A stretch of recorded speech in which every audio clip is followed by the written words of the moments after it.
আহলে হাদিসের ইতিহাস বিষয়ে আমার সামনে 3টা বই আছে। ডক্টর আসাদুল্লাহ আল গালিবের আহলে হাদিস আন্দোলন, হাফেজ মোহাম্মদ আইয়ুব রচিত আহলে হাদিসদের পরিচয়, ইতিহাস এবং মাযহাব প্রসঙ্গ। আহলে হাদিসদের পরিচয়, ইতিহাস এবং মাযহাব প্রসঙ্গ আহলে হাদিস রিসার্চ সেন্টার থেকে প্রকাশিত। একই নামে তার এই বইটি আবার সংক্ষিপ্ত আল ইসলাহ প্রকাশনী থেকে প্রকাশিত এবং তাদের উভয়ের বইয়ে আহলে হাদিস ইতিহাস বিষয়ে আরও 4-5টি বইয়েরও তথ্য তারা উল্লেখ করেছেন। সাথে ডক্টর আসাদুল্লাহ আল গালেবের আহলে হাদিস আন্দোলন কি ও কেন, হাদিস ফাউন্ডেশন রাজশাহী থেকে প্রকাশিত আরেকটি বই। 4টি বই সামনে নিয়ে আমি আপনাদের সামনে তাদের ইতিহাস বিষয়ে কয়েকটা উদ্ধৃতি বরাতের আমি পর্যালোচনা করছি। তো ডক্টর আসাদুল্লাহ আল গালেব তার আহলে হাদিস আন্দোলন বইয়ে 50-51 নম্বর পৃষ্ঠায় তিনি একথা প্রমাণ করতে গিয়ে যে আহলে হাদিস এই দলটা নতুন সৃষ্ট নয়, বরং এই দলের অস্তিত্ব সাহাবা যুগ থেকে আছে, চলমান ছিল, একথা প্রমাণ করার জন্য ডক্টর আসাদুল্লাহ আল গালেব, হাফেজ মোহাম্মদ আইয়ুব সহ সকলেই পাকিস্তানের বদিউদ্দিন রাশেদি তারিখ ও আহলে হাদিস কিতাবে সকলেই 1 নম্বরে যে দলিলটা পেশ করেছেন, 1 নম্বরে যে হাদিস পেশ করেছেন, এই হাদিসে ডক্টর আসাদুল্লাহ আল গালেব 9টি ভুল করেছেন। 9টি ভুল করেছেন, যার মধ্যে কোনোটা জালিয়াতি, কোনোটা ধোঁকা, কোনোটা প্রতারণা। আমি সত্য প্রকাশের নিয়তে, আমার এবং সকলের ইসলাহের নিয়তে, বিশেষ করে আহলে হাদিস ভাইদের এ বিষয়ে তাদের চেতনা জাগিয়ে তোলার জন্য আমি এই বিষয়গুলো জনসম্মুখে সর্বসাধারণের সামনে তুলে ধরার নিয়তে এখানে বসেছি। যে ডক্টর আসাদুল্লাহ আল গালেব আহলে হাদিসের ইতিহাস প্রমাণ করতে গিয়ে কি ধরনের ধোঁকার আশ্রয় তিনি নিয়েছেন এবং আহলে হাদিস ভাইদেরকে অবিরতভাবে তারা কিভাবে ধোঁকা দিয়ে যাচ্ছেন। তো তিনি যে তারা সকলে মিলে যে 1 নম্বরে যে দলিলটি উল্লেখ করেছেন সেটি হলো, ডক্টর আসাদুল্লাহ আল গালেব বলেন, বিখ্যাত সাহাবী আবু সাঈদ খুদরি রাদিয়াল্লাহু আনহু মুসলিম তরুণদের দেখলে খুশি হয়ে বলতেন, রাসূলুল্লাহ সাল্লাল্লাহু আলাইহি ওয়াসাল্লামের ওসিয়ত অনুযায়ী আমি তোমাদেরকে মারহাবা জানাচ্ছি। রাসূলুল্লাহ সাল্লাল্লাহু আলাইহি ওয়াসাল্লাম আমাদেরকে তোমাদের জন্য মজলিস প্রশস্ত করার ও তোমাদের হাদিস বুঝাবার নির্দেশ দিয়ে গেছেন, কেননা তোমরাই আমাদের পরবর্তী বংশধর ও পরবর্তী আহলুল হাদিস। কেননা তোমরাই আমাদের পরবর্তী বংশধর ও পরবর্তী আহলুল হাদিস। দেখেন, এই বর্ণনা উদ্ধৃত করার পরে, বরাত উল্লেখ করার পরে ডক্টর আসাদুল্লাহ আল গালিব সাহেব এর যে বরাতে, এই উদ্ধৃতির যে বরাত উল্লেখ করেছেন, তিনি লিখেছেন, খতিবে বাগদাদি আহলে হাদিসের মর্যাদা বিষয়ক গ্রন্থ শরাফু আসহাবিল হাদিসে এই বর্ণনাটি উল্লেখ করেছেন। এখানে তিনি, আমি বলেছি, 9টা ভুলের শিকার হয়েছেন বা করেছেন, যার মধ্যে কোনোটি ধোঁকা এবং জালিয়াতির পর্যায়ভুক্ত না করে পারছি না। প্রথম যে কাজটি তিনি করেছেন সেটি হলো শরাফু আসহাবিল হাদিসের যে কিতাবে যে বর্ণনাটি তিনি উল্লেখ করেছেন, এই বর্ণনাটির সনদ কি সে সম্পর্কে তিনি কিছুই বলেননি। তো আপনারা শুনে এসেছেন, এই ডক্টর গালেব সাহেবের ভাষায় তার এই বইয়েই তিনি আহলে হাদিসের পরিচয় উল্লেখ করেছেন, যারা সব সময় সহিহ হাদিসের উপরে আমল করে থাকে। আমার প্রশ্ন, যখন আহলে হাদিসের ইতিহাস তুলে ধরার জন্য 1 নম্বরের দলিল পেশ করেন, তখন তিনি তার সনদ সম্পর্কে একটা শব্দ কেন বলেননি? কারণ হলো, খতিবে বাগদাদির শরাফু আসহাবিল হাদিস কিতাব খুলে দেখুন। শরাফু আসহাবুল হাদিসের বিভিন্ন ছাপা আছে। আমার কাছে যে ছাপা, এর 21 নম্বর পৃষ্ঠায় খতিবে বাগদাদি তার সনদ সহ হাদিসটি উল্লেখ করেছেন। এই সনদে 2 জন মারাত্মক ধরনের দুর্বল বর্ণনাকারী আছেন, যাদের বর্ণিত হাদিসকে জয়ীফ বলা যায় না, মুনকার তারও নিচন মানের বলতে হয়। এবং আরো দুইজন বর্ণনাকারী আছেন যারা ভুল, গরীব এবং আশ্চর্য ধরনের বর্ণনা করতে অভ্যস্ত ছিলেন। খতিবে বাগদাদি তার কিতাবে হাদিসটি রিওয়ায়াত করেছেন আবু হারুন আল আবদি থেকে। আবু হারুন আল আবদি সম্পর্কে হাফিজ ইবনে হাজার আসকালানী রহমতুল্লাহ বলেছেন, মাতরুক, পরিত্যক্ত বর্ণনাকারী, তার বর্ণনা রিওয়ায়াত করার জায়েজ নেই। হাফিজ ইবনে হাজার আসকালানী বলেন, মিনহুম মান কাযযাবাহু, কেউ কেউ তাকে মিথ্যাবাদী সাব্যস্ত করেছেন, অর্থাৎ তিনি ছিলেন মুত্তাহাম বিল কাযিব, মিথ্যার অভিযোগে অভিযুক্ত, যার বর্ণিত হাদিসকে সাধারণত মওযু বলা হয়। এরপরে হাফিজ ইবনে হাজার আসকালানী বলেন, শিঈয়ুন, তিনি ছিলেন শিয়া। দ্বিতীয়, এই হাদিসের সনদের দ্বিতীয় বর্ণনাকারী আছেন মুহাম্মদ ইবনে যাকওয়ান আল আজদি, যাকে ইমাম বুখারী রহমতুল্লাহ আলাইহি নিজে বলেছেন মুনকারুল হাদিস। ইমাম বুখারী নিজস্ব বক্তব্য, ইমাম বুখারী বলেছেন, যাকে তিনি মুনকারুল হাদিস বলেন, তার থেকে হাদিস রিওয়ায়াত করা তিনি জায়েজ মনে করেন না। আবু হাতেম রাজি, ইমাম বুখারীর সমবয়স্ক বড় মুহাদ্দিস, উনি বলেছেন মুহাম্মদ ইবনে যাকওয়ান মুনকারুল হাদিস, দাঈফুল হাদিস, কাসীরুল খাতা। 3 নম্বরে এই হাদিসের আরেকজন বর্ণনাকারী আছেন ইয়াহইয়া ইবনুল মুতাওয়াক্কিল আল বাহিলি, যার সম্পর্কে হাফিজ ইবনে হাজার আসকালানী বলেছেন সাদুকুন ইউখতিউ, সত্যবাদী, বিশ্বস্ত বটে, কিন্তু ভুল বর্ণনা করে থাকেন। 4 নম্বরে এই হাদিসের আরেকজন বর্ণনাকারী আছেন হাইসাম ইবনু খালিদ, যার সম্পর্কে হাফিজ ইবনে হাজার আসকালানী বলেছেন সাদুকুন ইউগরিবু, আশ্চর্য ধরনের বর্ণনা তিনি রিওয়ায়াত করে থাকেন। আমি প্রশ্ন করব, এই 4 জন বর্ণনাকারী যদি কোনো হাদিসের থাকতো, আর এই হাদিস দিয়ে হানাফি মাযহাবের কোনো আলেম দলিল পেশ করতেন, ডক্টর আসাদুল্লাহ আল গালেব সাহেবের সামনে দিয়ে এই হাদিসটা যাইতো, তাহলে তিনি এই হাদিসটাকে 10 বার মওযু জাল আখ্যায়িত করতেন। আমরা তাদেরকে যতটুকু চিনতে পেরেছি, নিঃসন্দেহে একে 10 বার তিনি জাল হাদিস বলতেন। কিন্তু এখানে চুপ করে একটা শব্দ, একটা থিসিস লেখার সময় তিনি এই বরাত উল্লেখ করছেন, এটা জয়ীফ কি জয়ীফ না, এর সনদ কি, সূত্র কি, সূত্রে কে আছে, কিচ্ছু তিনি বলেন নাই।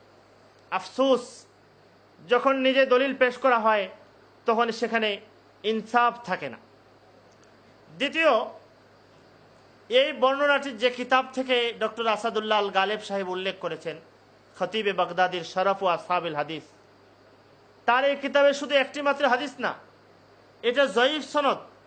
এর পরপর হাদিসটাই খতিবে বাগদাদি এনেছেন সহিহ সনদে, যেখানে এই আহলুল হাদিস শব্দটি নেই, বরং সেখানে আছে হযরতে রাসূলুল্লাহ সাল্লাল্লাহু আলাইহি ওয়াসাল্লামের হাদিসের শব্দে এসেছে সায়াতিকুম মিন বাদি কওমুন ইয়াসআলুনাকুমুল হাদিস আন্নী ফাইদা জাউকুম ফালতুফু বিহিম ওয়া হাদ্দিসুহুম, যাতে পরিষ্কার বোঝা যায় যে সেখানে বোঝানো হয়েছে, নবীজি বলেছেন, যারা তোমাদের কাছে হাদিসের শিক্ষার্থী হয়ে হাদিস শিখতে আসবে তাদেরকে হাদিস রিওয়ায়াত করবা, হাদিস শিখাইয়া দেবা। কিন্তু ডক্টর গালেব সাহেব এই প্রথম বর্ণনাটি নিলেন জয়ীফ সনদের, কিন্তু পরবর্তী যে বর্ণনা আছে সেই বর্ণনাটি নিলেন না। 3 নম্বরে, এই খতিবে বাগদাদির এই যে বর্ণনাটি ডক্টর আসাদুল্লাহ আল গালেব সাহেব উল্লেখ করেছেন, সেখানে তরজমার 2টা মারাত্মক ভুল করেছেন তিনি।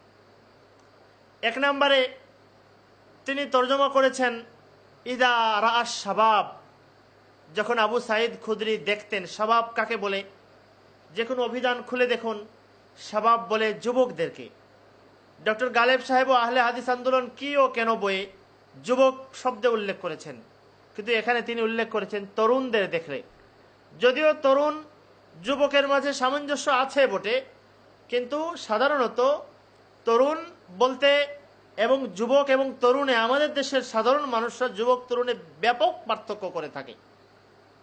2 নম্বর যেটা আসলেই ভুল করেছেন তরজমায়, সেখানে হলো আবু সাঈদ খুদরি বলেছেন আনতুম খুলুফুনা, আনতুম খুলুফুনা, তোমরা আমাদের পরবর্তীতে স্থলাভিষিক্ত হবে। সেখানে তিনি তরজমা করেছেন আমাদের বংশধর। আচ্ছা বলেন, আবু সাইদ খুদরির বংশধর কারা? যারা আবু সাইদ খুদরির বংশের জন্ম হয়েছে যারা, তাদেরকে বংশধর বলে।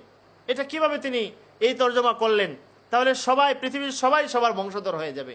যে নবীজি ওসিয়ত করেছেন যারাই তোমাদের কাছে হাদিস শিখতে আসবে এরা তোমাদের বংশধর, এরা বংশধর, সবাই সবার বংশধর হয়ে যাবে, পৃথিবীর সকল মানুষের একটা বংশ হয়ে যাবে। এটা হলো হাদিসের তর্জমা বুঝার এতটুকু যোগ্যতা।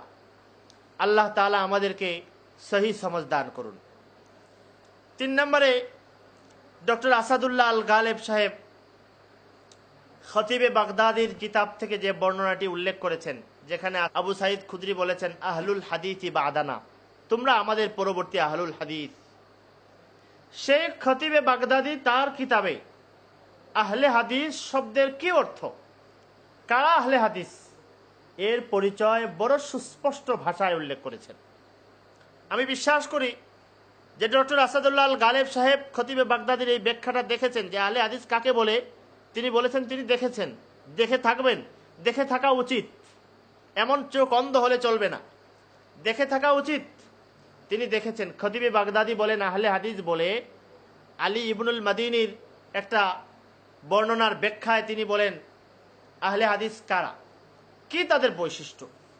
তার শরফ ও আসহাবুল হাদিস কিতাবের 10 নম্বর পৃষ্ঠায় বলেন ফাশানুহুম হিফযুল হাদিসি হিফযুল আসার ওয়া কাতউল মাফাওিজি ওয়াল কিফার ওয়া রুকুবুল বারারি ওয়াল বিহার ফি ইকতিবাসি হাদিসির রাসূলিল মুস্তাফা সাল্লাল্লাহু আলাইহি ওয়াসাল্লাম। বলেন আহলে হাদিস তো হলো তারা যারা নবীজির সুন্নতের হেফাজত করে এবং নবীজির সুন্নত হাদিস আসার সংরক্ষণ করার জন্য দূর দূরান্ত মরুপথ পাড়ি দিয়ে সফর করে, কাতউল মাফাবিস ওয়াল কিফার, হাদিস অনুসন্ধানে, হাদিস অন্বেষণে, হাদিস তলবে, হাদিস শিক্ষায় জীবন ব্যয় করে দেয় এবং মরুভূমি থেকে মরুভূমি পাড়ি দিয়ে যারা ইতিহাস সৃষ্টি করে গেছেন। ওয়া রুকুবুল বারারি ওয়াল বিহার, পাহাড় পর্বত সাগর নদী নালা পাড়ি দিয়ে দূর দূর হাদিস শিক্ষার জন্য গেছে। কিভাবে, কি জন্য? ফিকতিবাসিল হাদিসিল মুস্তাফা সাল্লাল্লাহু আলাইহি ওয়াসাল্লাম, রাসূলের রেখে যাওয়া শিক্ষা নির্বাচন করার জন্য, সংগ্রহ করার জন্য। এরা আহলুল হাদিস, এরা মুহাদ্দিস, যারা পৃথিবীতে এমন ইতিহাস সৃষ্টি করে গেছে যা পৃথিবীর ইসলাম ধর্মের একটা মুজিজা হয়ে রয়ে গেছে। কিন্তু ডক্টর আসাদুল্লাহ আল গালেব সাহেবের এই কিতাবের আহলুল হাদিস শব্দ দিয়ে আমাদের দেশের এই সর্বসাধারণ নামধারী আহলে হাদিস একটা বৈশিষ্ট্য, যে বৈশিষ্ট্যগুলো আমি বললাম আপত্তিকর, নামে এই আহলে হাদিস শব্দ বসাইয়া দিলেন। দেখলেন না আহলুল হাদিস শব্দের অর্থ কি। 4 নম্বরে ডক্টর আসাদুল্লাহ আল গালেব সাহেব তার এই বই ছাড়াও আহলে হাদিস আন্দোলন কি ও কেন নামে একটি বই লিখেছেন, এই যা রাজশাহী হাদিস ফাউন্ডেশন থেকে 2005 ইংরেজিতে 2য় সংস্করণ প্রকাশিত হয়েছে। সেই বইয়ের 6 নম্বর পৃষ্ঠায় তিনি খতিবে বাগদাদির শরফ ও আসহাবিল হাদিসের বরাতে এই হাদিসটি পুনরায় উল্লেখ করেছেন, যেখানে তিনি বলেছেন সাহাবায়ে কেরাম হলেন জামাতে আহলে হাদিসের প্রথম সারির সম্মানিত দল, যারা এ নামে অভিহিত হতেন। যেমন প্রখ্যাত সাহাবী আবু সাইদ খুদরি রাদিয়াল্লাহু আনহু কোনো মুসলিম যুবককে দেখলে খুশি হয়ে বলতেন, রাসূলুল্লাহ সাল্লাল্লাহু আলাইহি ওয়াসাল্লামের ওসিয়ত অনুযায়ী আমি তোমাদেরকে মারহাবা জানাচ্ছি। রাসূলুল্লাহ সাল্লাল্লাহু আলাইহি ওয়াসাল্লাম তোমাদের জন্য মজলিস প্রশস্ত করার ও তোমাদেরকে হাদিস বুঝাবার নির্দেশ দিয়ে গেছেন, কেননা তোমরাই আমাদের পরবর্তী বংশধর ও পরবর্তী আহলে হাদিস। এতটুকু আগের মতোই। যে কাজটি তিনি করেছেন সেটা হলো এরপরে বরাতে খতিবে বাগদাদির শরফ ও আসহাবিল হাদিস জয়ীফ সনদের হাদিসের বরাত উল্লেখ করেছেন। করার পরে বলেন হাকিম একে সহি বলেছেন এবং যাহাবি তাকে সমর্থন করেছেন। হাকিম একে সহি বলেছেন এবং যাহাবি তাকে সমর্থন করেছেন।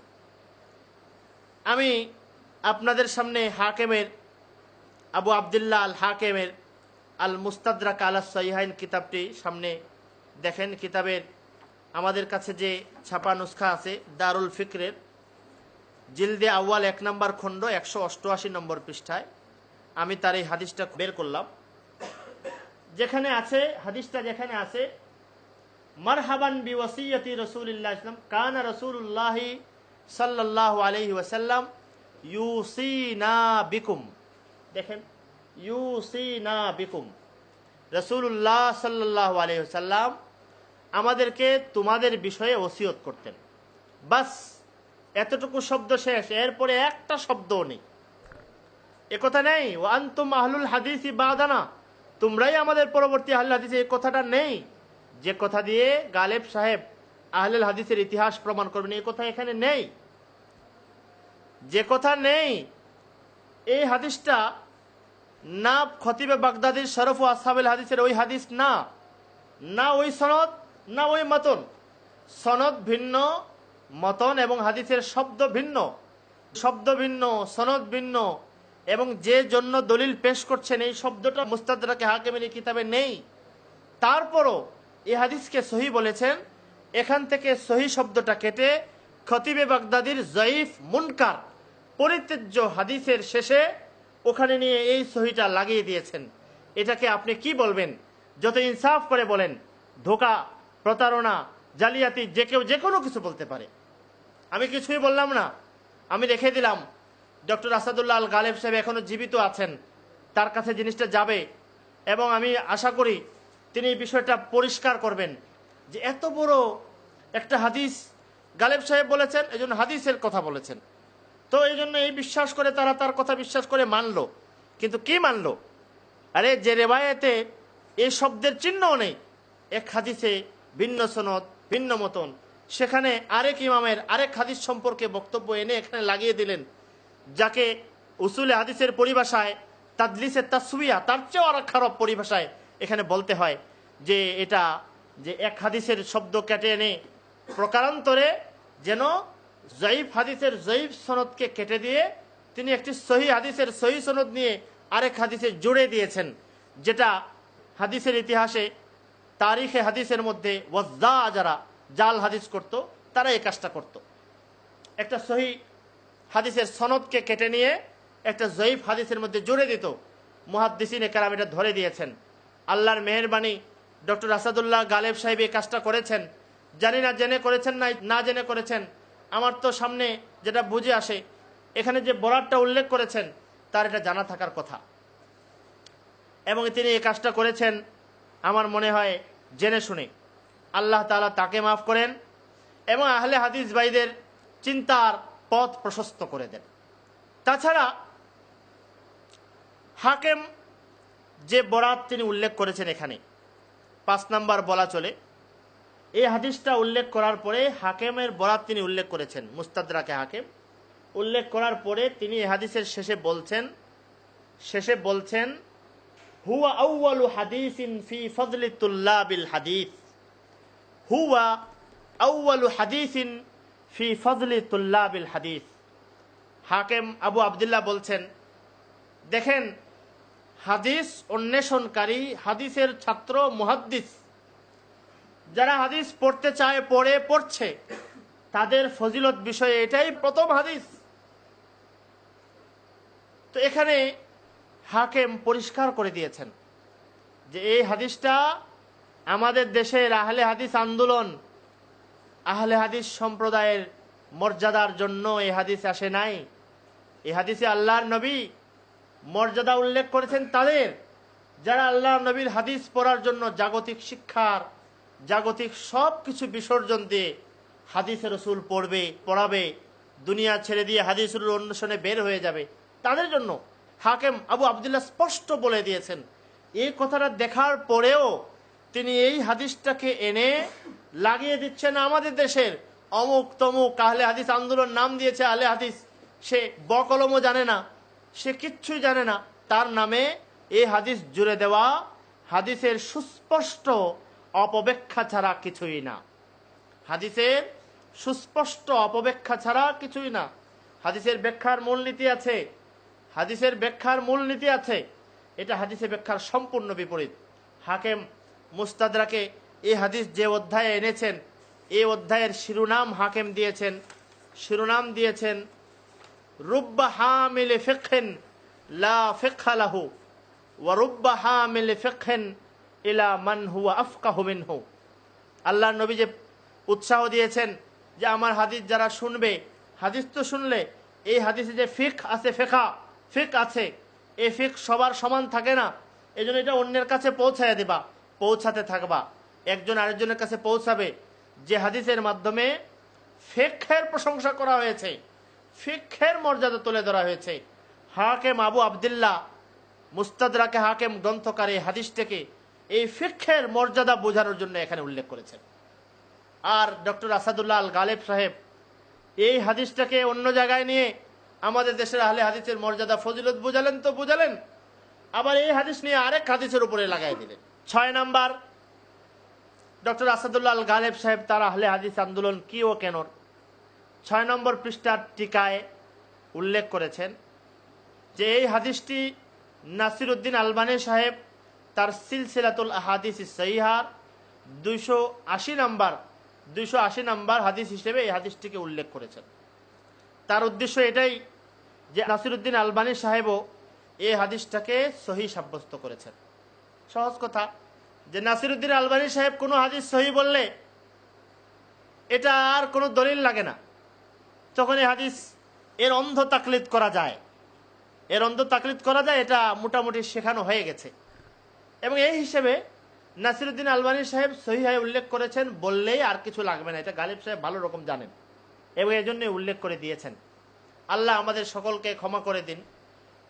কিন্তু আশ্চর্য হলো নাসিরউদ্দিন আলবানী সাহেব তার সিলসিলাতুল আহাদিস সহিহায় 280 নম্বরে আমাদের কাছে যে নুসখা আছে 1 নম্বর খণ্ড 563 পৃষ্ঠা, এখানে এই হাদিসের একটা শব্দ তিনি উল্লেখ করেননি। যে হাদিস দিয়ে ডক্টর আসাদুল্লাহ আল গালেব সাহেব আহলে হাদিস আন্দোলন কি ও কেন বইয়ে আহলে হাদিসের ইতিহাস প্রমাণ করছেন, এতে ওই হাদিসের একটা শব্দ তিনি উল্লেখ করেন নাই। কি হলো তাহলে? কি করলেন গালেব সাহেব? হাদিসের অনুসরণের নামে কি পরিচয় দিলেন তাদের? সহিহ হাদিসের অনুসরণ সেখানে আসলে করেছেন খতিবে বাগদাদির জয়ীফ এবং মুনকার পর্যায়ের, আপত্তিকর মুনকার পর্যায়ের হাদিসটার মধ্যে আলবানী সাহেবের আরেকটা সহিহ হাদিস, আলবানী সাহেব মূলত হাকিম মুস্তাদরাকে হাকিমের এই হাদিসের কিছু কিছু সনদকে সামনে রেখে তিনি মূল হাদিসটাকে সহি বলেছেন। এই সহিটাকে উনি আরেক হাদিসের লেজের মধ্যে জড়িয়ে দিয়েছেন এবং এটা আগের মতোই মুস্তাদরাকে হাকিমের বরাত দেওয়া যেমন ধোঁকা, প্রতারণা এবং জালিয়াতি, এই সিলসিলাতুল আহাদিস সহিহার বরাত উল্লেখ করাও ঠিক তদ্রূপ জালিয়াতি। আমি আপনাদেরকে ইনশাআল্লাহ দেখাবো যে এই যে শিক্ষা ডক্টর আসাদুল্লাহ আল গালেব সাহেব দিয়েছেন এটা আসলে তার না, এটা আমাদের দেশের আহলে হাদিস ভাইদের অনেক পুরনো, এর অনেক ইতিহাস আছে, এর অনেক তালিকা আমাদের কাছে জমা আছে এবং তার থেকে শেখা আমাদের দেশের এখন বেশ বহুল পরিচিত নাম মুজাফফর বিন মুহসিন, তার লেখা একটা বই জাল হাদিসের কবলে রসুল্লাহর নামাজ, এই বইয়ের পাতায় পাতায় তিনি এই কাজ করেছেন, যা আমরা ইনশাল্লাহ সামনে দেখাবো। তো আলবানী সাহেব মূলত তার সিলসিলাতুল আহাদিস সহিহা গ্রন্থের 1 নম্বর খণ্ড 563 পৃষ্ঠা 280 নম্বর হাদিস তিনি উল্লেখ করেছেন। তিনি বলেন, কানা রাসূলুল্লাহ সাল্লাল্লাহু আলাইহি ওয়াসাল্লাম ইউসিনা বিকুম, নবী সাল্লাল্লাহু আলাইহি ওয়াসাল্লাম, হে তালেব হাদিসের অন্বেষণকারীরা, এটাই উদ্দেশ্য, তোমাদের বিষয়ে নবী করিম সাল্লাল্লাহু আলাইহি ওয়াসাল্লাম আমাদেরকে ওসিয়ত করে গেছেন যাতে তোমাদের যত্ন আমরা নেই, তোমাদের যেন গুরুত্ব দেয়, তোমাদের উপর যেন আমাদের আচরণটা ভালো হয়। এতটুক। এখানে ওয়ান্তুম আহলুল হাদিসি বাদানা এই শব্দটা এখানে নেই, আলবানী সাহেবের এই কিতাবে নেই। 7 নাম্বার, আলবানী সাহেব তার এই কিতাবে স্পষ্ট করে দিয়েছেন যে এই হাদিসটা মূলত আমাদের দেশের প্রচলিত আহলে হাদিসদের মর্যাদা বোঝানোর জন্য নয়, বরং এই হাদিসে যাদের মর্যাদা বোঝানো হয়েছে তারা হলেন আল্লাহর রসুলের হাদিসের অনুসন্ধানকারী, অন্বেষণকারী, মুহাদ্দিস, হাফেজুল হাদিস, যারা হাদিসের চর্চায় নিরত থাকেন তারা তারা আমাদের দেশের রাখাল, কৃষক, দোকানি, ফার্মেসিয়ান যে আছে সবই আহলে হাদিস, সবার মর্যাদা এটা। তাহলে আল্লাহ রসুলের হাদিসের যারা ছাত্র, যারা মুহাদ্দিসিন, এরা সমপাল্লায় হয়ে গেল। সমপাল্লায় বোঝানোর মাকসাদ আল্লাহ রসুলের এই হাদিসে নেই। কেন? আলবানী সাহেব এই হাদিসের শিরোনামে বলেছেন আল ওয়াসিয়াতু বিতুল্লাবিল হাদিস। আলবানী সাহেব বলেন এই হাদিসের শিরোনাম দিয়েছেন আল ওয়াসিয়াতু বিতুল্লাবিল হাদিস। তলব শব্দের অর্থ হলো অনুসন্ধান করা। যারা আল্লাহর নবীর হাদিস অনুসন্ধান করে তাদের ব্যাপারে আল্লাহর নবী ওসিয়ত করে গেছেন। এবং এই কিতাবেই আলবানী সাহেব একটু পরেই উদ্ধৃতি এনেছেন সুনানে দারিমি থেকে। ইমাম দারিমি রহমতুল্লাহ সনদে আরেকটি হাদিস উল্লেখ করেছেন, যেখানে আছে আবু দারদা বলতেন, এই হাদিসটাকে হযরত আবু দারদা রিওয়ায়াত করেছেন, মারহাবান বিতলাবাতিল ইলমি, হে তালেবে ইলমরা, হে দ্বীনে ইলমের অনুসন্ধানকারীরা, দ্বীনে ইলম অন্বেষণকারীরা, তোমাদেরকে বাহবা জানাচ্ছি, স্বাগতম জানাচ্ছি। আল্লাহর নবী তোমাদের বিষয়ে আল্লাহর নবী আমাদেরকে ওসিয়ত করে গেছেন। এমনকি আরো সহজ ভাষায় বলতে গেলে নাসিরউদ্দিন আলবানী সাহেব এই হাদিস থেকে বুঝেছেন যে আল্লাহর নবী ওসিয়ত করে গেছেন যে যারা হাদিস শিখতে আসে এবং যারা ফিকহ শিখতে আসে, ফিকহ তাফাক্কুহ ফিদ্দীন শিখতে আসে, দ্বীনের ফিকহ যারা শিখতে আসে তাদেরকে তোমরা হাদিসও শিখাইবা, ফিকহও শিখাইবা। এই হাদিসটায় হাদিস অন্বেষণকারীদেরও মর্যাদা বলা হয়েছে, ফিকহ অন্বেষণকারীদেরও মর্যাদা বলা হয়েছে। মূলত এই হাদিস দ্বীনি ইলম যেই শিখুক, চাहे ফিকহ শিখুক চাहे হাদিস শিখুক, উভয়জনের মর্যাদার জন্য এখানে এসেছে।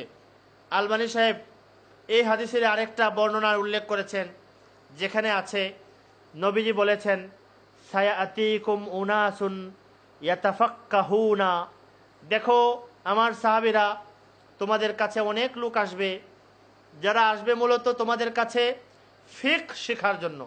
ইয়াতাফাক্কাহুন ফাফাক্কিহুহুম, তাদেরকে ফিকহ শিক্ষা দেবে, তাদেরকে আহলে হাদিস বানায় দেবে, এ কথা বলেননি। আহলে হাদিস আন্দোলনের সদস্য বানায় দেবে, এ কথা বলেননি। বলেছেন তাদেরকে ফিকহ শিক্ষা দেবে, তাদের কাছে হাদিস রিওয়ায়াত করবে, তাদেরকে হাদিস শিক্ষা দেবে। ফাফাক্কিহুহুম ওয়া আহসিনু তা'লিমাহুম, বলেছেন আলবানী সাহেব এই রিওয়ায়াতটি উল্লেখ করে, রিওয়ায়াতের সনদে জয়ীফ বর্ণনাকারী আছেন বটে, কিন্তু শাহেদ বিভিন্ন সমর্থকের কারণে আলবানী সাহেব এই বর্ণনাটাকেও শক্তিশালী সাব্যস্ত করেছেন। কিন্তু গালেব সাহেব, আলবানী সাহেব উদ্ধৃতি দিলেন কি বোঝানোর জন্য? আলবানী সাহেব যেটা বোঝাতে চেয়েছেন তা না।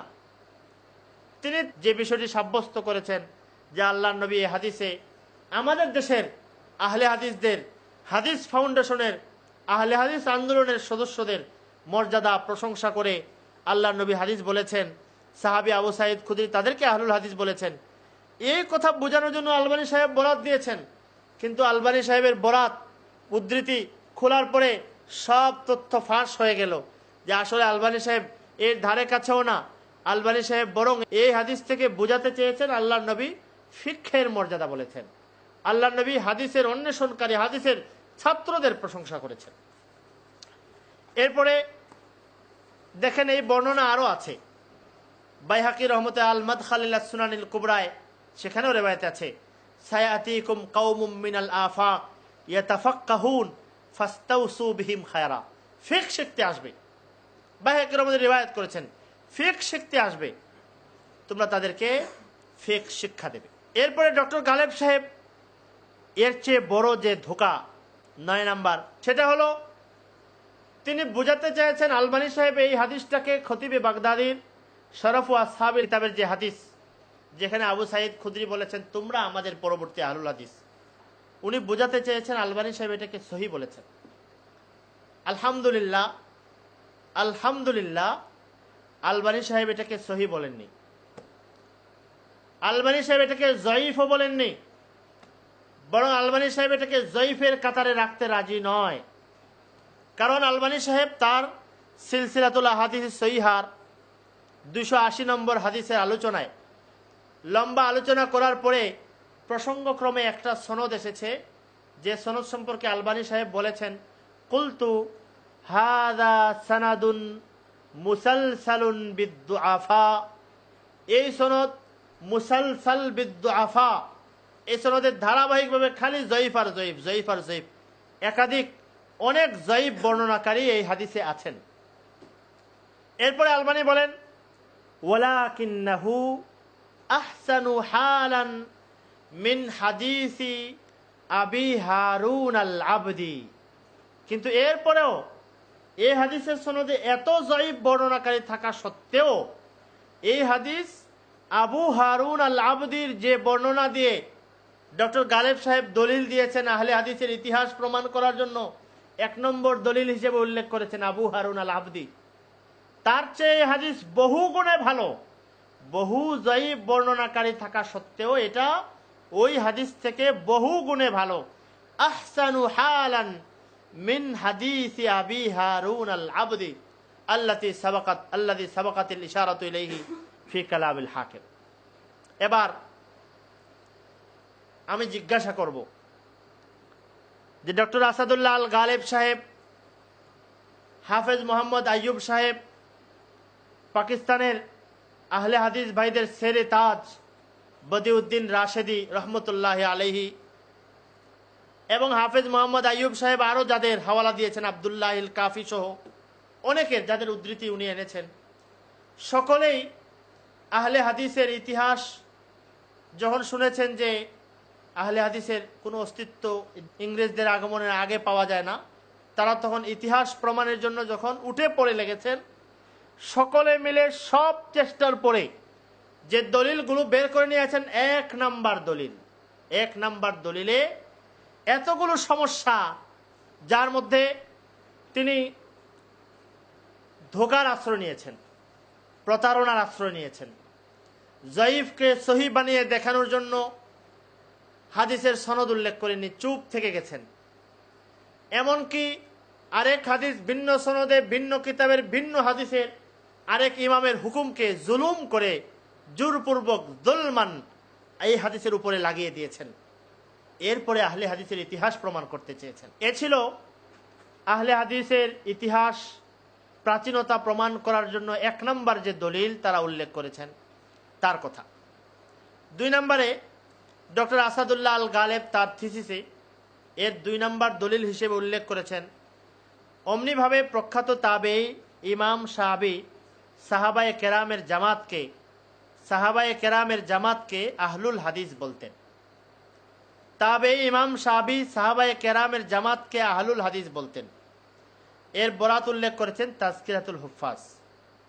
হাফেজ মোহাম্মদ আইয়ুব তার আহলে হাদিসদের ইতিহাস পরিচয় বইয়ের 15 নম্বর পৃষ্ঠায় তিনি আরেকটু আগে বেড়ে বলেছেন, তিনি বলেন, ইমাম সাহাবীর মতে রাসূলুল্লাহ সাল্লাল্লাহু আলাইহি ওয়াসাল্লামের সমস্ত সাহাবীগণ আহলে হাদিস ছিলেন। ইমাম সাহাবীর মতে রাসূলুল্লাহ সাল্লাল্লাহু আলাইহি ওয়াসাল্লামের সমস্ত সাহাবীগণ আহলে হাদিস ছিলেন। আমি তাদের এই দ্বিতীয় দলিলের পর্যালোচনায় 2টা কথা বলবো। 1 নাম্বার, সাহাবায়ে কেরামদেরকে ডক্টর গালেবের ভাষায় সাহাবায়ে কেরামের জামাতকে আহলুল হাদিস বলতেন। এই কথা প্রমাণের জন্য সাহাবীর এই বক্তব্যটার সনদ দেখার প্রয়োজন আছে কিনা? নিঃসন্দেহে আছে। বিশেষ করে ডক্টর গালেব সাহেব যেখানে বলেছেন সব কিছুতে চূড়ান্ত ফয়সালা হয় সহি হাদিসের আলোকে। তো সাহাবী আসলে এই বক্তব্যটা বলেছেন কিনা আমরা যখন এটা খুঁজে দেখতে যাই, তখন দেখতে পেলাম যে ইমাম জাহাবী রহমতুল্লাহ আলাইহি সাহাবীর এই বক্তব্যটা তার 2টি কিতাবে উল্লেখ করেছেন। একটির বরাত ডক্টর আসাদুল্লাহ আল গালেব সাহেব উল্লেখ করেছেন তাজকিরাতুল হুফাজ, আরেকটির বরাত উল্লেখ করেন নাই, জানি না ইচ্ছাকৃত না অনিচ্ছাকৃত। সেই কিতাব হলো জাহাবী রহমতুল্লাহ লেখা সিয়ারু আলামিন নুবালা। সিয়ারু আলামিন নুবালার যে ছাপা আমাদের কাছে আছে মুআসসাসাতুর রিসালা থেকে শেখ শুআইব আরনাউতের তাহকিকে ছাপা এই কিতাবের চতুর্থ খণ্ড 313 নম্বর পৃষ্ঠা। চতুর্থ খণ্ড 313 নম্বর পৃষ্ঠায় এই বর্ণনাটা আছে। আমি পড়ে শোনাচ্ছি এবং বর্ণনাটার অবস্থাটাও আপনাদেরকে দেখাচ্ছি। সেখানে আছে, দেখেন, এই বর্ণনাটা এসেছে সাহাবীর বক্তব্য। সাহাবী বলেন, কালা কারিহাস সালিহুন আল আউয়ালুন আল ইকসারা মিনাল হাদিস। পূর্ববর্তী নেককাররা বেশি বেশি হাদিস বর্ণনা করাটাকে অপছন্দ করতেন। বেশি বেশি হাদিস বর্ণনা করাটাকে অপছন্দ করতেন। খেয়াল করবেন, ইকসারা মিনাল হাদিস, বেশি বেশি হাদিস বর্ণনা করাকে অপছন্দ করতেন। ওয়ালাউ ইস্তাকবালতু মিন আমরি মাস্তাদবারতু মা হাদ্দাসতু ইল্লা বিমা আজমা আলাইহি আহলুল হাদিস। বলেন, আমি আবার তার বক্তব্য থেকে যেটা বোঝা যায় যে উনি সব হাদিস বর্ণনা করতেন বেশি। পরে বলেন, আমি পরবর্তীতে যা বুঝতে পেরেছি, এটা যদি আগে বুঝতাম তাহলে কেবল ওই হাদিসগুলো আমি বর্ণনা করতাম যে হাদিসগুলো আহলুল হাদিসরা সর্বসম্মতিক্রমে রিওয়ায়াত করেছেন। এখানে আহলুল হাদিস বলে কি অর্থ বোঝানো হয়েছে সে পরের কথা। প্রথম কথা হলো, এই বর্ণনাটা উল্লেখ করার পর ইমাম যাহাবী রহমতুল্লাহ আলাইহি যিনি উল্লেখ করেছেন তিনি এর পূর্ণ সনদ উল্লেখ করেননি। দ্বিতীয়ত, উল্লেখ করার পরে তিনি এই বর্ণনাটাকে প্রত্যাখ্যান করেছেন। তাজকিরাতুল হুফাজে নয়, যাহাবী তার সিয়ার ও আলামিন নুবালায় বর্ণনাটাকে প্রত্যাখ্যান করেছেন যে না, হাদিস শুধু যদি এমনই হয় যে সর্বসম্মতিক্রমে যে হাদিস বর্ণিত হয়েছে তাই বর্ণনা করা হয় তাহলে অনেক হাদিস ছুটে যাবে। এই জন্য উনি বলেন, দেখুন যাহাবীর ভাষা, কুলতু আল হাইসামু ওয়াহিন, এর বর্ণনাকারী আছেন হাইসাম ইবনে আদি। যাহাবী বলেন এর নিতান্ত দুর্বল, অতিশয় দুর্বল বর্ণনাকারী, তার বর্ণনা দিয়ে দলিল দেওয়া যায় না। ডক্টর গালেব সাহেবের কাছে প্রশ্ন, প্রথম দলিল গেল, দ্বিতীয় দলিল, এটারও তো সনদ খুঁজে দেখা দরকার ছিল। নির্দ্বিধায় বলে গেলেন দলিল পেশ করার জন্য, কিন্তু যিনি রিওয়ায়াত করেছেন তিনি বলে দিয়েছেন যে ইনি হলো হাইসাম ওয়াহিন, তিনি অতিশয় দুর্বল। আমি বলছিলাম, যদি ডক্টর গালেব সাহেব তার উদ্ধৃতি থিসিসে ব্যাপক বিভিন্ন জায়গায় একাধিক 2টা 5টা 10টা উদ্ধৃতি উল্লেখ করেন, এখানে যাহাবী রহমতুল্লাহ আলাইহি তাজকিরাতুল হুফাজে যে কথা আছে, স্বাভাবিকভাবেই ধারণা আসে সিয়ার ও আলামিন নুবালায় এ কথাটা থাকবে, এবং আমি এই ধারণাই খুঁজে পেয়েছি। তো সিয়ার ও আলামিন নুবালাটাও দেখে থাকবেন। দেখার পরে যদি ইচ্ছাকৃত সিয়ার ও আলামিন নুবালার বরাত উল্লেখ না করে থাকেন তাহলে এটা বড় ধরনের আপত্তি তার প্রতি। আর যদি অনিচ্ছাকৃত উল্লেখ না করে থাকেন তবু আপত্তি, কেন আপনি যাচাই করলেন না এই কথাটা দিয়ে দলিল হিসেবে উল্লেখ করার আগে। দ্বিতীয় আমার যে আপত্তি সেটা হলো, হাফেজ মোহাম্মদ আইয়ুব বলছেন ইমাম সাহাবীর মতে রাসূলুল্লাহ সাল্লাল্লাহু আলাইহি ওয়াসাল্লামের সমস্ত সাহাবীগণ আহলে হাদিস ছিলেন। তিনি এই শব্দে কোথায় এটা পেলেন আমি অনেক চিন্তা করে বের করতে পারলাম না। কারণ সাহাবী বলেছেন, কথা বলেছেন, সাহাবীর কথার মর্ম হলো আমি হাদিস বেশি বর্ণনা করেছি, কিছু কিছু হাদিসে বর্ণনাকারীদের ইখতিলাফ আছে, এটা রাবীদের মাঝে আরও ইখতিলাফ সৃষ্টি করছে। এজন্য আমার ছিল যে হাদিসগুলোর আমলের উপরে সকলের ইত্তেফাক, সব বর্ণনাকারী, সেগুলো রিওয়ায়াত করব।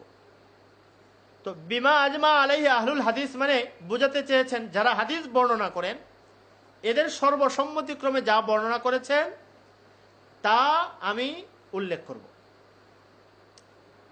এখানে তিনি কোথায় পেলেন এটা যে সমস্ত সাহাবীদেরকে তিনি আহলুল হাদিস বলেছেন? আপনারা জেনে থাকবেন যে সাহাবায়ে কেরাম, লক্ষ সাহাবায়ে কেরামের মাঝে 4 থেকে 5 হাজার সাহাবীদের থেকে রিওয়ায়াত পাওয়া যায়। ইবনে আজম জাহেরি রহমতুল্লাহ আলাইহি সাহাবীদের রিওয়ায়াত সংখ্যার যে কিতাব লিখেছেন যে কোন সাহাবী থেকে কতটা হাদিস রিওয়ায়াত এসেছে, এখানে মাত্র প্রথমে হাজার হাজার যাওয়ার পরে সংখ্যা 1 গিয়ে যেখানে পৌঁছেছে সেখানেও মাত্র কতটা 1000-এরও বেশি, কয়েকজন বেশি সাহাবীর নাম উল্লেখ করেছেন। এখানে ইমাম সাহাবী বোঝাতে চেয়েছেন যারা হাদিস বর্ণনা করেন তাদের ঐক্যমতে যে হাদিস এসেছে, তো তাদের সংখ্যা কত হবে? সর্বোচ্চ 1002 গেলে তো 1002 সব সাহাবী হয়ে গেল। রাসূলুল্লাহর সব সাহাবী কি হাদিস রিওয়ায়াত করেছেন? কোথায় উনি বুঝলেন যে সকল সাহাবীকে তিনি আহলুল হাদিস বলেছেন? 3 নাম্বার, এখানে আহলুল হাদিস বলতে শাহাবী রহমতুল্লাহ কি বুঝিয়েছেন, এটা যে কেউ ইমাম শাহাবীর বক্তব্যটা পড়বে সেই বুঝবে যে এখানে তিনি বুঝিয়েছেন মুহাদ্দিস, এখানে বুঝিয়েছেন হাদিস বর্ণনাকারী, এখানে বুঝিয়েছেন তিনি হাদিসের রাওয়ী। এখানে আমাদের দেশের আহলে হাদিস ফাউন্ডেশনের আহলে হাদিস আন্দোলনের সদস্যকে বোঝান নাই। এটা ছিল তাদের বর্ণিত 2 নম্বর দলিল, তাদের উল্লেখিত 2 নম্বর দলিল। ডক্টর আসাদুল্লাহ আল গালেব উল্লেখ করেননি, হাফেজ মোহাম্মদ আইয়ুব তার বইয়ের 15 নম্বর পৃষ্ঠায় আরেকটি দলিল উল্লেখ করেছেন, যেটা তার বইয়ে 2 নম্বরে এসেছে, আমার হিসেবে 3 নম্বর দলিল। আমি এই 3 নম্বর দলিলের পর্যালোচনায় এখন যাচ্ছি। সেখানে হাফেজ মোহাম্মদ আইয়ুব তার আহলে হাদিসদের পরিচয় ও ইতিহাস এবং মাযহাব প্রসঙ্গ বইয়ে তার 3 নম্বর দলিল হিসেবে তার বইয়ে তিনি উল্লেখ করেছেন, আবু হুরায়রা রাদিয়াল্লাহু আনহু নিজেকে গর্ব ভরে আহলে হাদিস বলতেন। আবু হুরায়রা রাদিয়াল্লাহু আনহু নিজেকে গর্ব ভরে আহলুল হাদিস বলতেন। তিনি বলেন, আমি পৃথিবীর সর্বপ্রথম আহলে হাদিস। তিনি বলেন, আমি পৃথিবীর সর্বপ্রথম আহলে হাদিস। বাহ, বড় চমৎকার। হযরতে আবু হুরায়রা রাদিয়াল্লাহু আনহু নিজের মুখে বলেছেন, কথা পরিষ্কার, তিনি বলেছেন আমি পৃথিবীর সর্বপ্রথম আহলুল হাদিস। আবু হুরায়রা রাদিয়াল্লাহু যখন এই কথা বলেছেন, পৃথিবীর সর্বপ্রথম আহলুল হাদিস, পরিষ্কার হয়ে গেল আহলুল হাদিস নামের দল রাসূলুল্লাহর যুগে সাহাবীদের যুগেও ছিল। কিন্তু আফসোস, এর পিছনে যদি সত্যের শব্দটাও থাকতো। আফসোস, হাদিস অনুসরণের নামে, হাদিস অনুসরণের দাবিতে। কেন? কারণ তিনি এই বর্ণনা উল্লেখ করার পরে এর বরাত উল্লেখ করেছেন। হাফেজ ইবনে হাজার আসকালানির আল ইসাবা কিতাব আমাদের সামনে আছে, আল ইসাবা ফি তাময়িজ সাহাবা, তিনি দ্বিতীয় বরাত উল্লেখ করেছেন। হাফেজ জাহাবী রহমতুল্লাহ তাজকিরাতুল হুফাজ, এই কিতাব আমাদের সামনে আছে। তৃতীয় বরাত উল্লেখ করেছেন খতিবে বাগদাদির তারিখে বাগদাদ। তো আমি তার এই যে বরাত উল্লেখ করেছেন, নিজের থেকে নয়, তার এই উদ্ধৃত বরাত, এই বরাত তার যে উল্লিখিত বরাত হিসেবেই তার এই দলিলের একটু পর্যালোচনা করছি। 1 নম্বরে, যখন আমি তাজকিরাতুল হুফাজের যে বরাত তিনি উল্লেখ করেছেন, আমি তার কিতাব থেকে তাজকিরাতুল হুফাজ থেকে তার বিবরণটা বের করছি। বের করে দেখলাম তাজকিরাতুল হুফাজের 33 নম্বর পৃষ্ঠায় তার এই বিবরণটা এসেছে। সেখানে বিবরণ এসেছে, ইমাম আবু দাউদ রহমতুল্লাহ আলাইহির ছেলে, সুনান আবু দাউদের লেখক ইমাম আবু দাউদ রহমতুল্লাহের ছেলে আবু বকর ইবনে আবি দাউদ বলেন, আবু বকর ইবনে আবু দাউদ বলেন, রাআইতু ফিন নাওমি ওয়া আনা বিসিজিস্তান উসান্নিফু হাদিস আবি হুরায়রা। আমি সিজিস্তানে অবস্থিত ছিলাম, তখন একদিন স্বপ্নে দেখলাম, আমি সিজিস্তানে থাকাকালীন সময়ে যখন আবু হুরায়রা রাদিয়াল্লাহু আনহু বর্ণিত হাদিসগুলো একত্র করছিলাম, তখন স্বপ্নে দেখলাম আবা হুরায়রাতা, স্বপ্নে দেখেছি হযরতে আবু হুরায়রা এসেছেন। কাসাল লিহয়া আসমারা আলাইহি সিয়াবুন গিলাজ, ঘন দাড়ি, গোধূম বর্ণের একজন ব্যক্তি, আলাইহি সিয়াবুন গিলাজ, গায়ে মোটা কাপড় পরিহিত। তখন আমি বললাম, ফাকুলতু লাহু ইন্নী উহিব্বুক। সরাসরি বলছেন না, কিভাবে বলছেন? স্বপ্নে। কারণ আবু বকর ইবনে আবি দাউদের জন্ম হলো 230 হিজরিতে, ইন্তেকাল হলো 316 হিজরিতে। হযরতে আবু হুরায়রার ইন্তেকালের প্রায় 250 বছর পরে তার জন্ম। তো অর্থাৎ প্রায় 200 বছর পরে, আবু হুরায়রার ইন্তেকালের 200 বছর পরে বলছেন, আবু হুরায়রাকে আমি বললাম, সজাগ থেকে না, স্বপ্নে, স্বপ্নে স্বপ্নে আমি তাকে বললাম, ইন্নী উহিব্বুক, আমি আপনাকে ভালোবাসি। তখন আবু হুরায়রা বললেন, কালা ফাকালা আনা আউয়ালু সাহিবি হাদিসিন কানা ফিদ দুনিয়া, আনা আউয়ালু সাহিবি হাদিসিন কানা ফিদ দুনিয়া। বলেন আমি আমি দুনিয়াতে প্রথম হাদিস অন্বেষণকারী, আমি দুনিয়াতে প্রথম হাদিস অন্বেষণকারী বা বলা চলে হাদিস বর্ণনাকারী। তো এখানে প্রথম কাজটা তিনি কি করেছেন? প্রথম কাজটা তিনি করেছেন পুরা বর্ণনা কেটে দিয়ে স্বপ্নের একটা টুকরো অংশ তুলে ধরেছেন আবু হুরায়রার বাণী হিসেবে।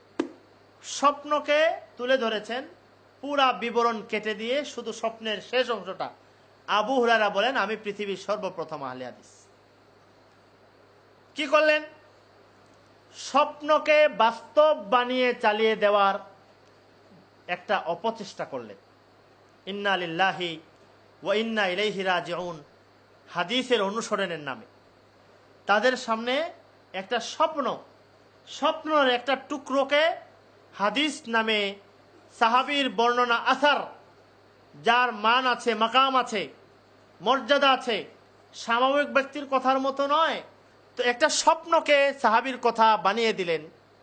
এটাকে আমি ভদ্রতার খাতিরে যদি জালিয়াতি নাও বলি, যে কেউ শুনে বলবে এটা চরম জালিয়াতি হয়েছে। দেখুন, আমার কথা বিশ্বাস না হলে খতিবে বাগদাদির যাহাবী রহমতুল্লাহ আলাইহির যে তাজকিরাতুল হুফাজের, তিনি তার বইয়ে দেখুন, তার বইয়ে যে বরাত উল্লেখ করেছেন 1 নম্বর খণ্ড 33 নম্বর পৃষ্ঠা, 1 নম্বর খণ্ড 33 নম্বর পৃষ্ঠা, আহলে হাদিসের পরিচয়, ইতিহাস এবং মাযহাব প্রসঙ্গ, এই বইয়ের 15 নম্বর পৃষ্ঠায় বলেছেন। আমি তার কথা মতোই তাজকিরাতুল হুফাজের এই 1 নম্বর খণ্ড 33 নম্বর পৃষ্ঠা উল্লেখ করলাম। সেখানে আছে কালা আবুল কাসিম ইবনুন নাহাস সামিয়তু আবা বকর ইবনে আবি দাউদ ইয়াকুলু রাআইতু ফিন নাওম ওয়া আনা বিসিজিস্তান উসান্নিফু হাদিস আবি হুরায়রা। রাআইতু ফিন নাওম, নাওম মানে ঘুম, রাআইতু মানে দেখেছি, ঘুমে দেখেছি, ঘুমে দেখে স্বপ্নে দেখেছি। এরপরে বলেছেন ইন্নি উহিব্বুক। তারপর আবু হুরায়রা বলেন ফাকালা আনা আউয়ালু সাহিবি হাদিসিন কানা ফিদ দুনিয়া। 2 নাম্বার, এখানে তিনি হাফেজ মোহাম্মদ আইয়ুব সাহেব যে স্বপ্ন উল্লেখ করেছেন, এখানে দ্বিতীয় যে বিষয় হলো এই স্বপ্নের বিশুদ্ধতার বিষয়। 1 নম্বরে তো এক তো হলো স্বপ্ন রাসূলুল্লাহ সাল্লাল্লাহু আলাইহি ওয়াসাল্লামের স্বপ্ন ছাড়া আর কারো স্বপ্ন শরীয়তে দলিল নয়। স্বপ্নে সুসংবাদ পাওয়া যায়, স্বপ্ন মুমিনের জন্য বুশরা বটে, কিন্তু স্বপ্ন শরীয়তের কোনো দলিল নয়। স্বপ্নের দ্বারা ইতিহাসও প্রমাণিত হয় না। যারা জারহ তাদিলের সম্পর্কে যাদের জ্ঞান আছে, জারহ তাদিলের কিতাব যারা দেখেন, তারা দেখতে পাবেন অনেক বর্ণনাকারীর উপরে জারহ হয়েছে স্বপ্নের ভিত্তিতে। এটা মুহাদ্দিসিন গ্রহণ করেন নাই যে স্বপ্নের উপরে, স্বপ্নে দেখেছেন এই হাদিস জয়ীফ, এই হাদিস সহিহ, একে এই আপত্তি করেছেন, কোনো আপত্তি স্বপ্নের মাধ্যমে কেউ গ্রহণ করেননি। আবার স্বপ্নের যে বিবরণ এসেছে তাজকিরাতুল হুফাজ এবং ইসাবায় বিবরণও গোলমাল আছে। তাজকিরাতুল হুফাজে এসেছে আবু বকর ইবনে আবি দাউদ বলেছেন যখন স্বপ্ন দেখেছেন তখন আমি সিজিস্তানে ছিলাম। সিজিস্তান হলো বর্তমান ইরাকের একটা সীমান্ত অঞ্চল, যা আফগান ইরান সীমান্ত হেরাতের কাছে। ইসাবায় এই বর্ণনাটি এসেছে, সেখানে আছে আবু বকর ইবনে আবি দাউদ বলেন স্বপ্ন যখন দেখেছি তখন আমি আসফাহানে ছিলাম। ওয়া আনা বি আসফাহান। আসফাহান হলো ইরানের আরেক সীমান্ত, ইরাক পাশাপাশি আরেক দেশে, 2টা দেশের 2 প্রান্তের 2 অঞ্চল। এই স্বপ্নের বিবরণও বলে দিচ্ছে যে আসলে ঘটনাটা কি, আসলেই এরকম কিছু আছে কিনা, এই স্বপ্নে দেখেছেন কিনা, সেও সন্দেহ সৃষ্টি করছে। তৃতীয়ত, এই স্বপ্নের মধ্যে আরেকটা গোলমাল আছে শব্দের মধ্যে। তাজকিরাতুল হুফাজের শব্দে এসেছে আনা আউয়ালু সাহিবি হাদিসিন কানা ফিদ দুনিয়া, আর ইসাবা ফি তাময়িজ সাহাবা, হাফিজ ইবনে হাজার আসকালানী রহমতুল্লাহ এর কিতাব, সেখানে এর আমাদের কাছে যে নুসখা আছে 7 নম্বর খণ্ড 381 পৃষ্ঠা, সেখানে শব্দ এসেছে আউয়ালু সাহিবিন হাদ্দাস্তু ফিদ দুনিয়া। এখানে দেখেন কালা ইবনু আবি দাউদ কুনতু আজমাউ সানাদা আবি হুরায়রা ফারাআইতুহু ফিন নাওম ওয়া আনা বিআসবাহান। আমি তখন সিজিস্তানে নয়, আসবাহানে ছিলাম। ফাকাল আলী, তখন বললেন আমাকে আনা আউয়ালু সাহিবিন হাদ্দাস্তু ফিদ দুনিয়া। এর অর্থ কি? অর্থ হলো আমি প্রথম সাহাবী সাহেব মানে সাহাবী, আমি প্রথম সাহাবী যিনি দুনিয়াতে হাদিস রেবায়াত করেছেন, বর্ণনা করেছে। তো এখানে মূল বিষয়বস্তুর সাথে কোনো সম্পর্কই নেই। আসছে আমি প্রথম আহলে হাদিস তো দূরের কথা, আসছে আনা আউয়ালু সাহিবিন হাদ্দাসতু ফিদ দুনিয়া।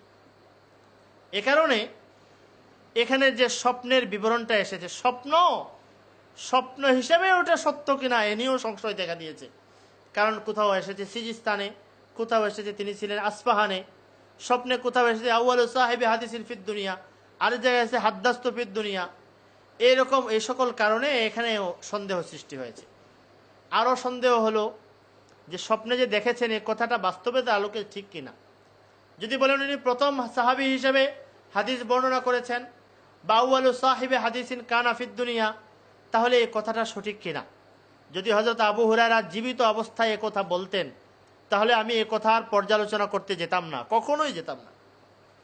যেহেতু তিনি দেখেন এই স্বপ্নের কথা, আসলে কি আদৌ স্বপ্ন দেখেছেন কিনা, আসলে স্বপ্নে এ কথা তার এসেছে কিনা, স্বপ্নটা ধারণ করে রাখতে পেরেছেন কিনা, অনেক বিষয় এখানে আছে। স্বপ্ন সম্পর্কে ভিন্ন আলোচনা। তো এই যে উনি বললেন উনি প্রথম সাহাবী হাদিস বর্ণনাকারী হিসেবে, যদি এটা হয়, আসলে কি আবু হুরায়রা প্রথম সাহাবী? আবু হুরায়রা যেন 7ম হিজরিতে ইসলাম গ্রহণ করেছেন। এর আগে কত সাহাবী ইসলাম গ্রহণ করে আল্লাহর নবী থেকে হাদিস শুনে হাদিস বর্ণনা করে পুরাতন হয়ে গেছেন।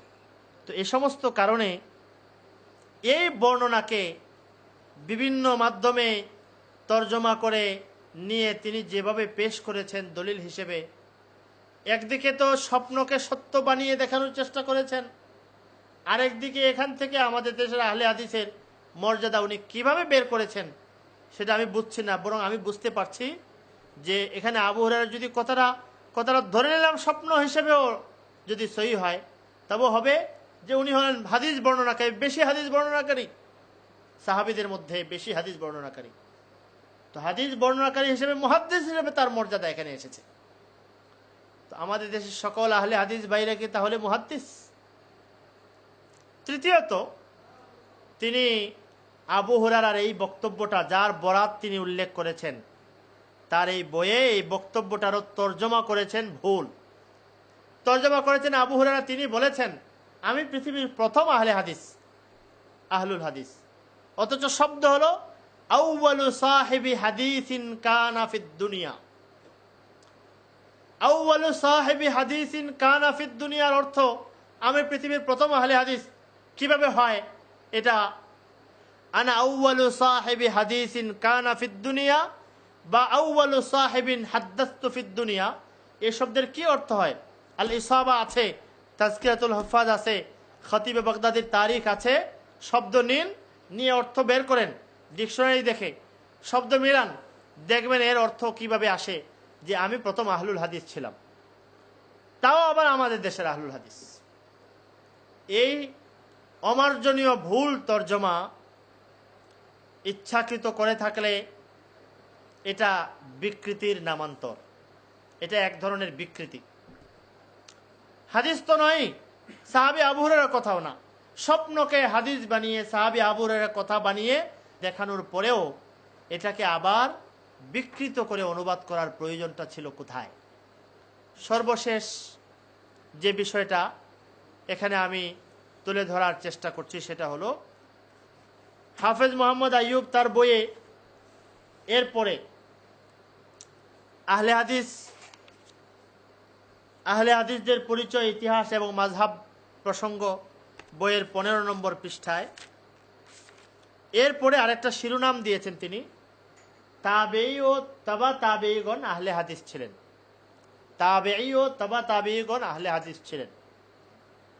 এখানে তিনি যে কাজটা করেছেন এটা বলেই আমি এখানে আলোচনা শেষ করব। এটা রীতিমতো লুমহর্ষক। দেখেন এখানে তিনি বলেছেন, আল্লামা জাহাবি তাজকিরাতুল হুফাজ গ্রন্থে প্রথম খণ্ড 29 পৃষ্ঠা 7ম লাইনে, খতিবে বাগদাদি তদীয় কিতাব বি ইসনাদ ফি তারিখিল বাগদাদ কিতাবে 9ম খণ্ড 47 নম্বর পৃষ্ঠা 9 নম্বর লাইনে ইত্যাদি বলে বলতেছেন, আবু বকর ইবনু দাউদ বলেন আমি যখন সিজিস্তানে ছিলাম, খেয়াল করে শুনবেন, আবু বকর ইবনে দাউদ বলেন আমি যখন সিজিস্তানে আবু হুরায়রা কর্তৃক বর্ণিত হাদিস রিওয়ায়াতগুলো একত্রিত করছিলাম, তখন এক রাত্রে স্বপ্নে তার সাক্ষাৎ লাভ হয়। এক রাতে স্বপ্নে তার সাক্ষাৎ লাভ হয়। আমি তখন তাকে বলি, হে নবীর মহান সাহাবী, হে নবীর মহান সাহাবী, আপনার বর্ণিত হাদিসগুলো আমার খুব পছন্দ হয়। একথা শুনে তিনি বললেন, দুনিয়ায় তোমাদের ন্যায় আমরাও আহলে হাদিস ছিলাম, দুনিয়ায় তোমাদের ন্যায় আমরাও আহলে হাদিস ছিলাম। খেয়াল করে দেখুন, হাফেজ মোহাম্মদ আইয়ুব একই পৃষ্ঠায় একটু আগে, আরো দুইটা বর্ণনা আগে, আবু হুরায়রার সূত্রে যে দলিল উল্লেখ করেছেন, আবু হুরায়রা বলেছেন আমি প্রথম আহলে হাদিস ছিলাম, ঠিক ওই ঘটনাটাই এখানে আবার পূর্ণ বিস্তারিত উল্লেখ করেছেন আরেকটি নাম্বার দিয়ে, আরেকটি শিরোনাম দিয়ে। কিভাবে ধরা পড়লেন? তিনি যথেষ্ট চেষ্টা করেছেন যে একটা ঘটনা, একটা স্বপ্নের ঘটনাকে এক জায়গায় আবু হুরায়রার বক্তব্য নামে পেশ করে, আরেক জায়গায় স্বপ্নে নামে পেশ করে, দুই জায়গায় দুইটা দলিল হিসাবে পেশ করার চেষ্টা করেছেন, এবং যাতে ধরা না পড়ে যান এর জন্য সর্বোচ্চ চেষ্টা তিনি করেছেন। আলহামদুলিল্লাহ, আল্লাহর মেহেরবানি, তিনি এখানে ধরা পড়ে গেছেন। কেন ধরা পড়ে গেছেন? তিনি দেখেন তার বইয়ে 2 নম্বরে আবু হুরায়রার আগে যে পর্যালোচনা যে করলাম, আবু হুরায়রা বলেছেন আমি সর্বপ্রথম আহলে হাদিস ছিলাম, সেখানে তিনি বরাত উল্লেখ করেছেন হাফেজ ইবনে হাজার ইসাবা, তাজকিরাতুল হুফাজ এবং তারিখে বাগদাদের। আর এখানেও তিনি বরাত উল্লেখ করেছেন ওই 3টি কিতাবের। তারিখে বাগদাদের ওখানে উল্লেখ করেছেন 9 নম্বর খণ্ড 467 পৃষ্ঠা, এখানে উল্লেখ করেছেন 9 নম্বর খণ্ড 447 পৃষ্ঠা। এখানে উল্লেখ করেছেন 9 নম্বর খণ্ড 447 পৃষ্ঠা। আগে হলো 67, এখানে হলো 447 পৃষ্ঠা। আসলে ঘটনা হলো, তিনি একটি বর্ণনাকে, একটি স্বপ্নের ঘটনা যা আপনাদেরকে বিস্তারিত শুনাইলাম, এই স্বপ্নের ঘটনাটাকে দুই জায়গায় দুইটি দলিল হিসেবে উল্লেখ করেছেন। প্রথমে আবু হুরায়রার বক্তব্য হিসেবে স্বপ্নকে সত্য বানিয়ে দেখার অপচেষ্টা করেছেন। 2 নম্বরে আবু বকর ইবনে আবি দাউদ, যিনি তবে তাবিও নয়, আরো অনেক পরের লোক, তাকে তবে তাবেই বানিয়ে তবে তাবির আহলে হাদিস প্রমাণ করার জন্য স্বপ্ন হিসেবে উল্লেখ করেছেন। 3 নম্বরে 2 জায়গায় একই কিতাবের বরাত উল্লেখ করেছেন ঠিক, কিন্তু পৃষ্ঠা এবং খণ্ডগুলো পরিবর্তন করে দিয়েছেন। পৃষ্ঠা খণ্ড কিভাবে পরিবর্তন করলেন? একটা কিতাবের 2 জায়গা থেকে প্রকাশিত হয়ে ছাপা হয়ে থাকে, যেমন তাজকিরাতুল হুফাজ কিতাবটি প্রথমত ছাপা হয়েছিল হায়দ্রাবাদ থেকে, প্রাচীন ছাপা। পরে এটা আরো কত রকমের ছাপা হয়েছে, একটা পৃষ্ঠার আলোচনায় এক এক প্রকাশনায় এক এক পৃষ্ঠায় চলে যায়। তিনি প্রথমে তাজকিরাতুল হুফাজের উদ্ধৃতি দিয়েছেন, প্রথম খণ্ড 33 পৃষ্ঠা। পরে একই ঘটনা উল্লেখ করার সময় তিনি বলতেছেন তাজকিরাতুল হুফাজ গ্রন্থে প্রথম খণ্ড 29 পৃষ্ঠা 7ম লাইনে ব্র্যাকেটের ভিতরে, বন্ধনীর ভিতরে প্রথম সংস্করণ। আমার জিজ্ঞাসা, এখানে প্রথম সংস্করণ কেন উল্লেখ করলেন? আগে যখন তারিখে তাজকিরাতুল হুফাজ উল্লেখ করছেন তখন প্রথম সংস্করণ কেন বললেন না? আগে যখন তাজকিরাতুল হুফাজের বরাত উল্লেখ করেছেন আবু হুরায়রার বক্তব্যে, তখন কেন লাইন নাম্বার দিলেন না? এখানে কেন লাইন নাম্বার দিচ্ছেন? ধরা পড়ে যাওয়ার এটাই হলো রাস্তা, যে আসলে কোনো কারণ আছে। কারণ হলো, তিনি একই কিতাবের 2টা ছাপা নিয়েছেন। একটা প্রকাশনা পুরাতন প্রকাশনা থেকে এক জায়গায় উল্লেখ করেছেন, নতুন প্রকাশনা থেকে আরেক জায়গায়, যাতে ধরা না পড়ে যান এই জন্য পরের প্রকাশনায় লাইন নাম্বার সহ উল্লেখ করে, পৃষ্ঠা উল্লেখ করে দিয়ে এবং একথা উল্লেখ করে দিয়ে যে এটা হলো প্রথম সংস্করণ, এভাবে উল্লেখ করে দিয়ে পেশ করেছেন। ইন্না লিল্লাহি ওয়া ইন্না ইলাইহি রাজিউন। এই কারসাজিটা, এই ধোঁকাবাজিটা, এই জালিয়াতিটা তাকে আহলে হাদিসের ইতিহাস প্রমাণ করতে কেন প্রয়োজন হলো? কারণ ওই সত্য কথা যে আহলে হাদিসের, এই আমাদের দেশের জালিয়াতিপূর্ণ আহলে হাদিসের ইতিহাস এর আগে নেই। দেখেন,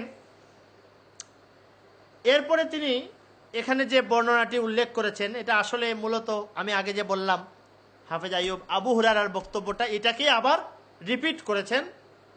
কিতাবের পৃষ্ঠা নাম্বার পরিবর্তন করেছেন, লাইন নাম্বার পরিবর্তন করেছেন, একই কিতাবের একই উদ্ধৃতিতে বরাতে, এটা এই কিতাবগুলোতে দ্বিতীয়বার নেই নেই নেই নেই।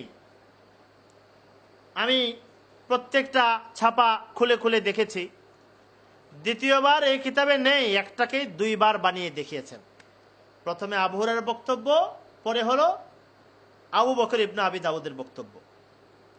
কিন্তু আফসোসের বিষয় হলো তিনি দুইটাকে দুই কথা বানানোর জন্য দুই জায়গায় অনুবাদে বিকৃতি করেছেন, কথা পাল্টিয়ে দিয়েছেন। কেমন পাল্টিয়েছেন দেখেন। একটা হলো ভুলক্রমে করেছেন, বর্ণনাকারীর নাম উল্লেখ করেছেন তিনি দ্বিতীয় জায়গায় আবু বাকার ইবনু দাউদ।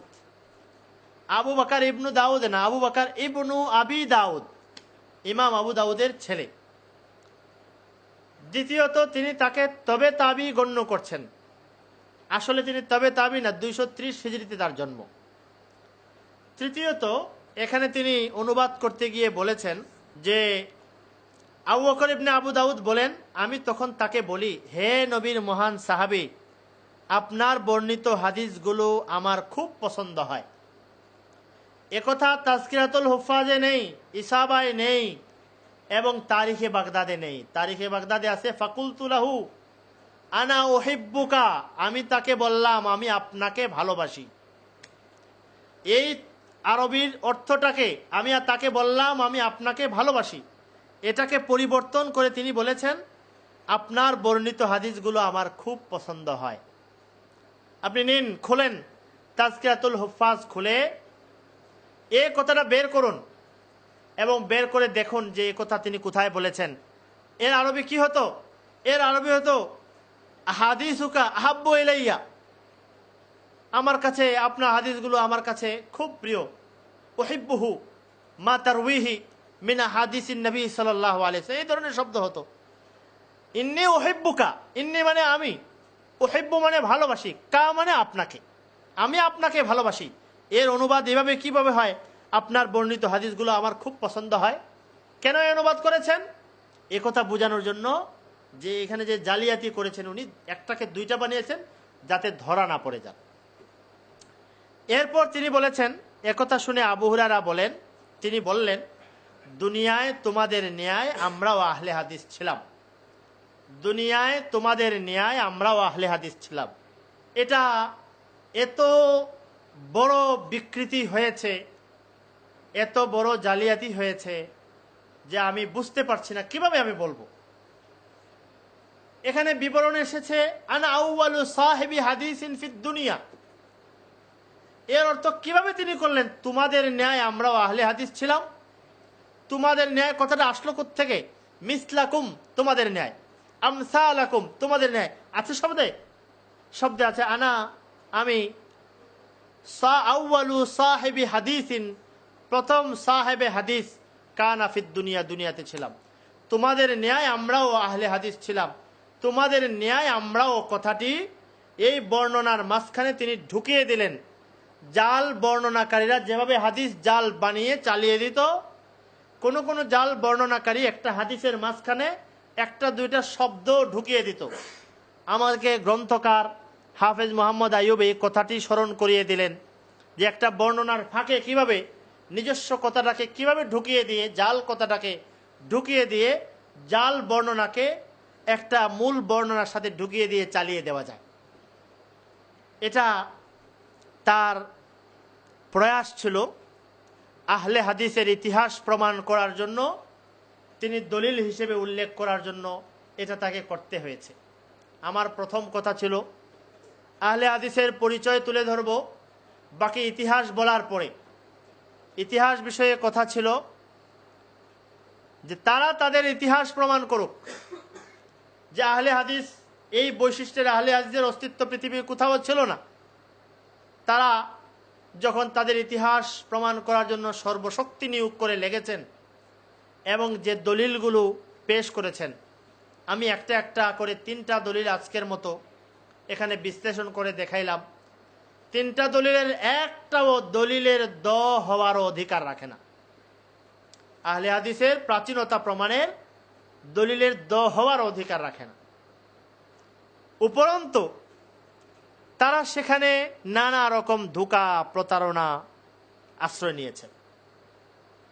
আমার শব্দগুলো কিছু কিছু কঠিন হয়ে গেছে, আমি মাফ চাই আল্লাহর কাছেও, শ্রোতাদের কাছেও, যাদের ব্যাপারে হয়েছে তাদের কাছেও।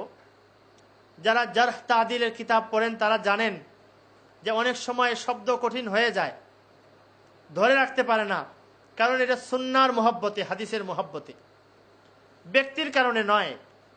আমি ব্যক্তিকে সম্মান করি, শ্রদ্ধা করি, তো আমার সব কঠিন শব্দগুলো ক্ষমা করে দেবেন। যাদের বিষয়গুলো নিয়ে আমি পর্যালোচনা করলাম তাদের সামনে আমার দাওয়াত থাকলো, যারা তাদের মহব্বত করেন তাদের কাছেও দাওয়াত থাকলো যে আমরা সত্যকে গ্রহণ করব, সত্যের অনুসরণ করব, চোখ খোলা রেখে অন্ধ থেকে না। আহলে হাদিসের ইতিহাস বিষয়ে বাকি সংক্ষেপে বলে নেই। ডক্টর আসাদুল্লাহ আল গালেব সাহেব এরপরে আহলে হাদিস ইতিহাস প্রমাণ করার জন্য তার আহলে হাদিস আন্দোলন বইয়ে যতগুলো দলিল এরপরে উল্লেখ করেছেন, আমার ক্ষুদ্র গবেষণায় এর কোনোটাই দলিল হওয়ার অধিকার রাখে না।